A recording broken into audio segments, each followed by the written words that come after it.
Last week on The Season. Well, you guys said he's a football player. He's also a baseball player. Brown was drafted by the San Diego Padres. I kind of wish I'd have came out here and played. No, man. He's got that bug inside of him. There's always that itch. Baseball does that to you. I can't even imagine just doing it full time. He has two great things he's good at. I got 91. Cam can't beat me. When they move, I'm automatic. Come on, I haven't missed yet. 2:45, 10 meeting. We got a game, nigga. I got to go. Play loose, not tight. Play loose, not tight. Be in good shape. All right, so have a great day today. Anytime you play the #1 team in the country, I think it's big. So, guys, appreciate y'all coming, man. Thank y'all. Appreciate y'all being here. It's that simple. It's here. Play loose, have fun, get them going. Looking to throw on the first play. Wants to go deep. There's a receiver open. Right out of the gate. NWO. A TD. DK Metcalf.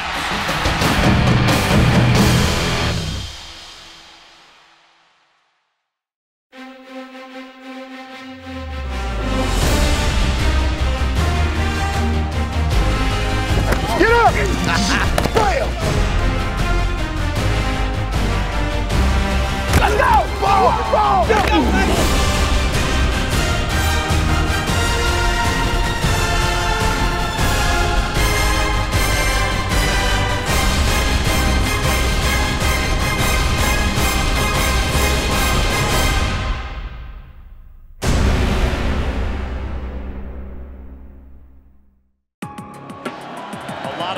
Players missing for Ole Miss, and tonight they have been dominant, and the dominance continues. Rudolph sacked, flushed out of the pocket and dropped by Lockett. Brown and Kimdichie. Legs outside, baby. The Marines are involved. Fins up for Isaac Gross. The Land Sharks are swarming.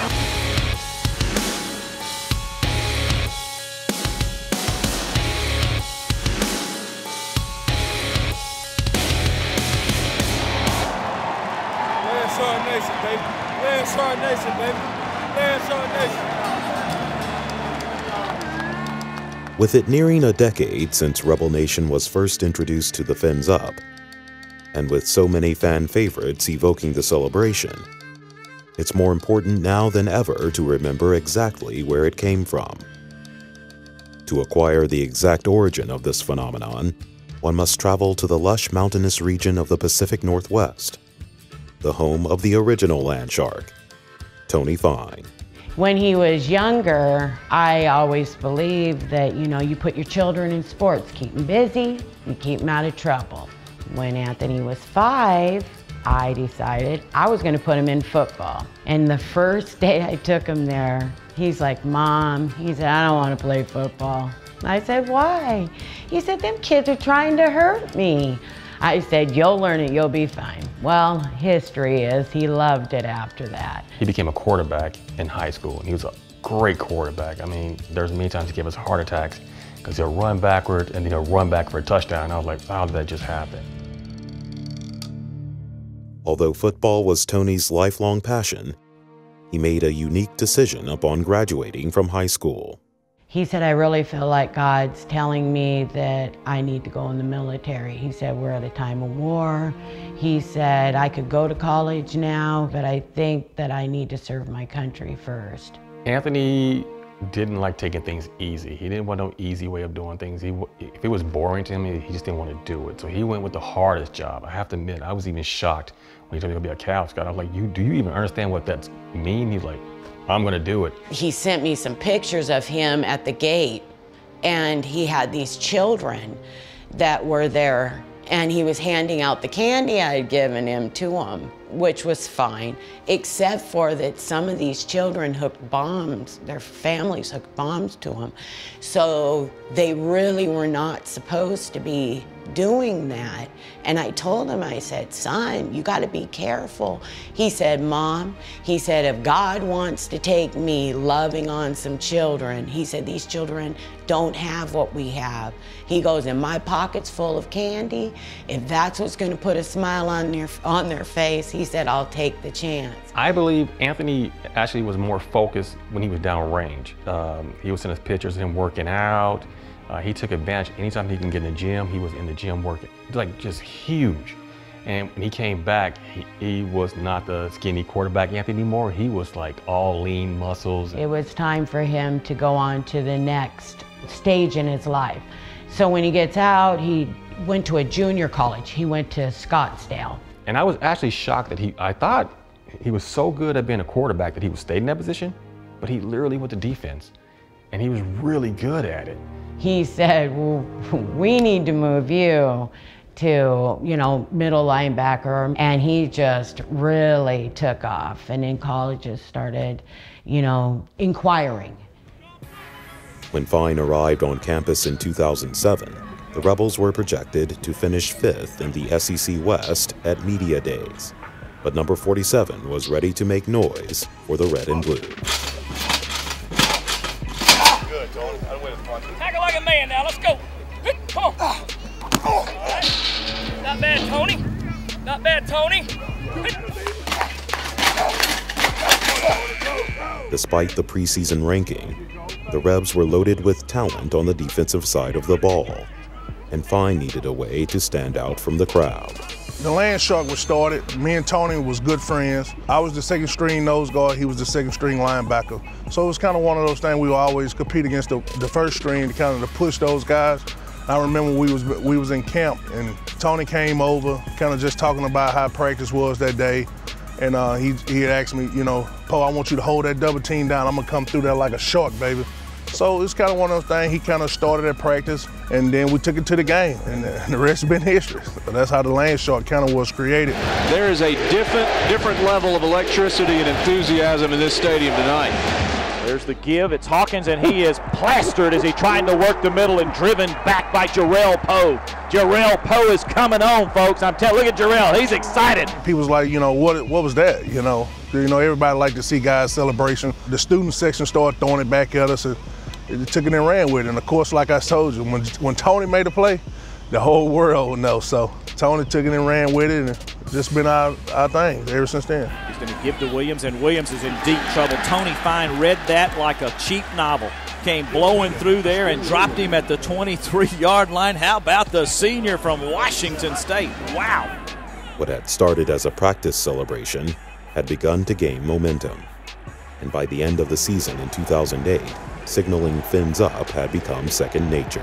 Lee took a big shot from Lockett coming off the edge. And speaking of Poe, he picks it off. All he does is make plays. And the Ole Miss front four with a quick trigger finger today. Parade Jerry. Graham Harrell standing about 5 yards deep in his end zone. Could be a safety. They know what it is. Ole Miss, a safety is can be such a devastating thing because they get the ball right back. That's giving the signal there of sharks. Blood in the water, the sharks are going after it. Yeah, baby, we land striking up all day. All day. You know what? They woke up this morning and didn't see this coming. But when a shark attack, you never see it coming. All day, baby. He just had that ability to not only lead, but to just make people feel a part of what he's doing. A couple players start doing it, then all of a sudden everybody's doing it, and all of a sudden you see everybody in the stand going, "Hurr!" And I'm like, wow, my son made this impact on all these people's lives. One of the fans had sent me a video and told me, Cindy, it's not just on the field anymore. She said, now the basketball team's doing it. Pull and pop from 3, and he got it. It's Land Shark time. Diving catch from RT ends the inning. And she throws up the Land Shark. Swung on, ground ball toward Robinson. He comes hard, gloves it, fires to first, in time for the out.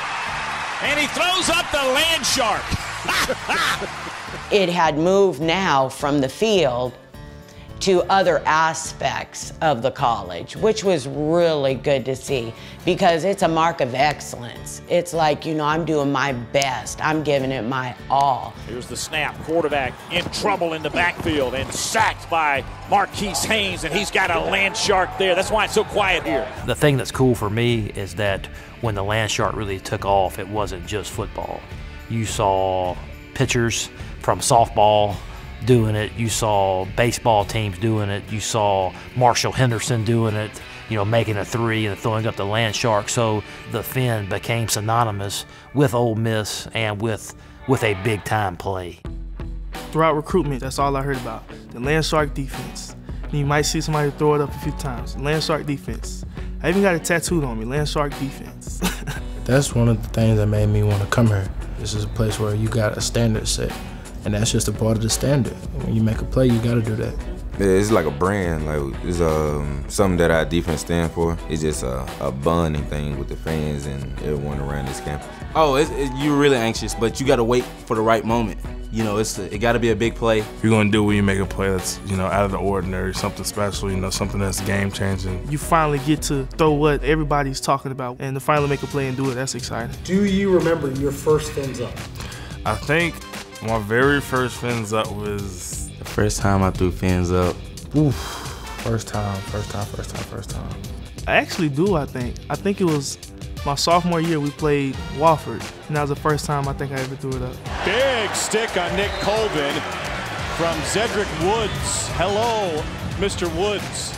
It was in Florida State, my first TFL. That was my first TFL, first tackle. Back to left side, now settles. Handoff left side, stuck is Patrick by Benito Jones, a freshman from Waynesboro, broke clear. Like that I can remember that's on record in the picture is at Kentucky.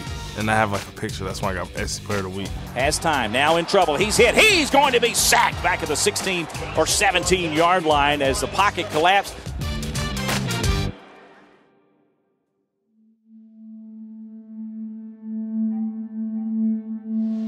Well, some sad news to report this week in Oxford. Former Ole Miss linebacker and Iraq War veteran Tony Fine passed away unexpectedly of unknown causes. And Fine was a key member, Steve, of Ole Miss's defense last year. Tony Fine, born in 1982, and we lost him this week, the year 2009. Wristbands being worn by his teammates. A lot of memories that were shared during our talks on Thursday and Friday. Land Shark. Tony was the one that started the Land Shark routine with our defense here. And they wear his number on the back of their helmets today in his honor. Number 47, Tony Fine. Tony Fine's life was cut short, but his legacy would live on. And in 2017, the Ole Miss student body voted to permanently make the Land Shark the on-field mascot for Ole Miss, appropriately named Tony. I was so excited and so honored that Ole Miss wanted to embrace the person that started it all by honoring him by, using his name, Tony. What better way to honor my son, who he was, what he was about.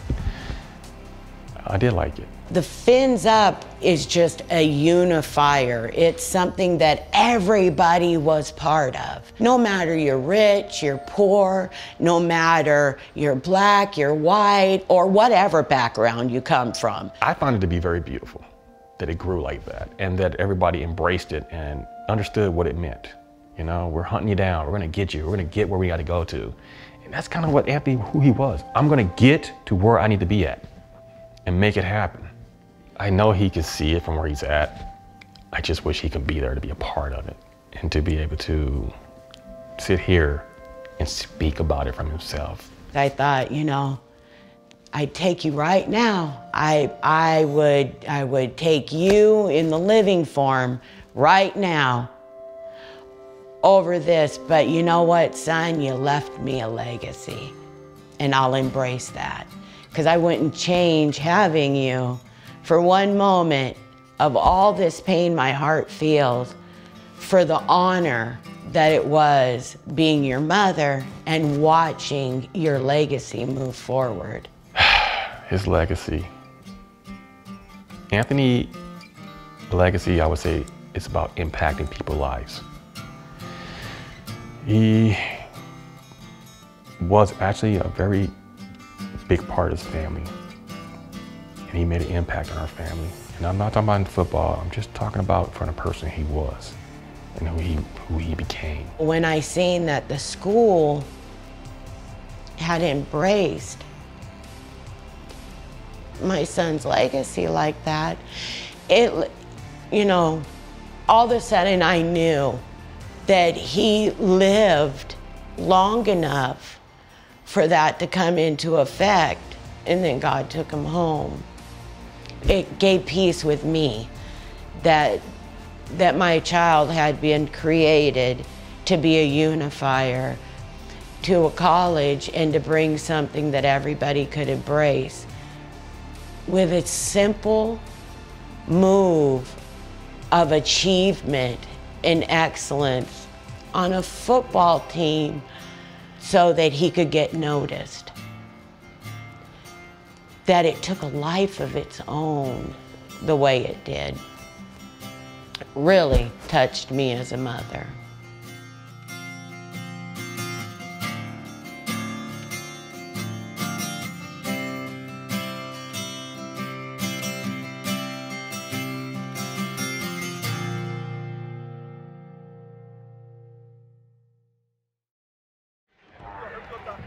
You do what you gotta do to get yourself ready. You understand me? Do what you gotta do to create your energy. Let's get this damn thing going. You got me? Let's go. Lock the damn gates and let's get to a damn street fight today. You got me? Let's go. Come on, baby. Let's go, Just Clark. You got it. LB's on three. LB's on three. 1, 2, 3. On another balmy Saturday morning in Vaught Hemingway, the Rebels took the field to defend home turf. And despite a fast start on offense, no one could be prepared for the marathon contest ahead. They will throw it to Brown over the middle. Pass caught inside the 40 of Kent State. Elvis Hines drags him to the turf, but a 13-yard grab. Swing it near side. Scotty Phillips getting a block on the outside. Turns the corner. He's inbounds. Touchdown Ole Miss. 38 yards. Nothing but an extension of the run game with this swing pass to the outside. And if you're a receiver in this offense, not only have to catch balls, but you also have to block on the edge. Great job with number 13, Braylon Sanders, getting a key block on there to free up Scotty Phillips for the big touchdown. In what was an unusual first half for the Rebel offense, miscues and missteps kept Ta'amu and company from building on their early success. The Landsharks, however, were more than eager to pick up the slack. 3 receivers right, 1 to the left, the short side of the field. There's a snap to Barrett, back to throw. He's being chased, hit in the backfield, breaks free, runs to his left. Now he's in trouble and dropped at the 11-yard line.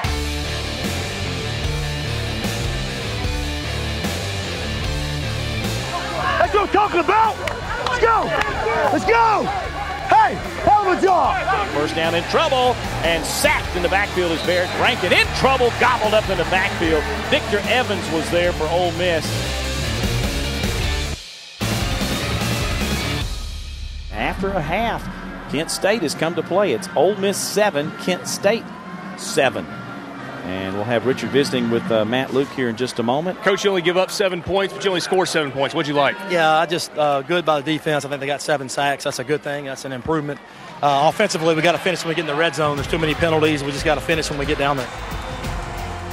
The Red and Blue would pick up where they left off, taking the advice of their coach. A.J. Brown inside the 5. They will mark him down around the 2-yard line. That is a 42-yard pickup.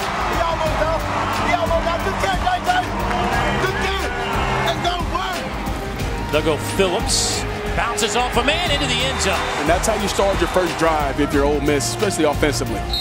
George Amos still in the game, but the 29 is where the Rebels will start. Quick pass near side Lodge. He leaps over a guy, gets the 40, dodges another one to the 50, the 45, spun down at the 41. What a run by Lodge after the catch.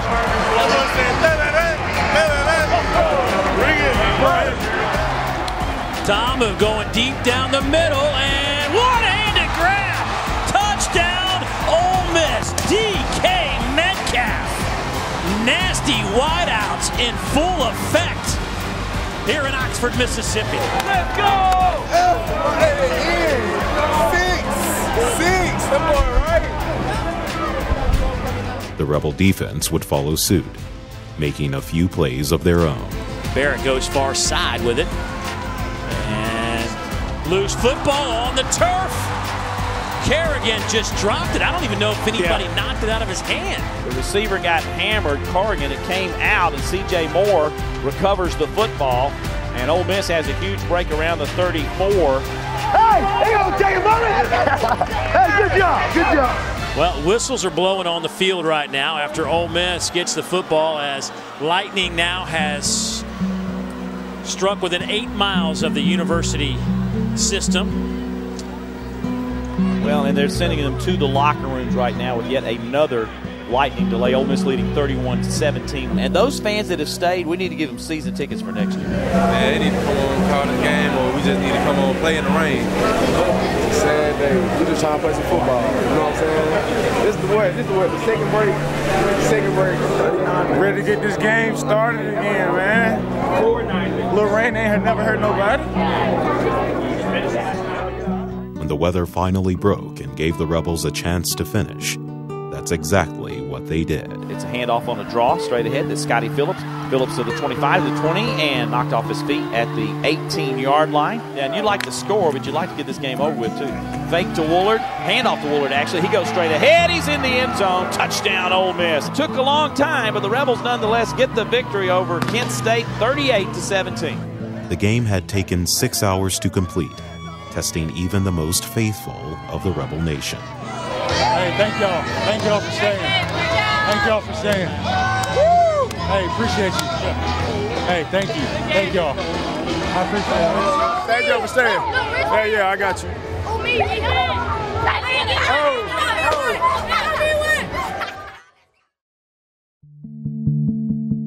Thanks to Scotty Phillips, Eric Sweeney, Isaiah Woolard, Tyler Knight, and the O-line. This game's over, baby. 2 rain delays? Are you kidding me? Mother Nature got us, but we still came out with energy, finished the game well. 38-17, both sides of the ball played well. We're going to come harder next week. 4 games down, 8 left. Yes, sir. Okay? Each opportunity is precious. Let's just keep getting 1 week better, and then let's go put it all together one time. Offense, defense, special teams, just keep coming to work, keep showing up, and keep getting better 1 game at a time. I really appreciate you getting up off the mat. You kept fighting, and you got the win. And that's what, it was a long win, but we got the win. Okay? Hey, I love you guys. Hey, I appreciate you. Let's come back tomorrow ready to go to work. You got a good win. It's always good when you win. That's how we get ready for these Tigers.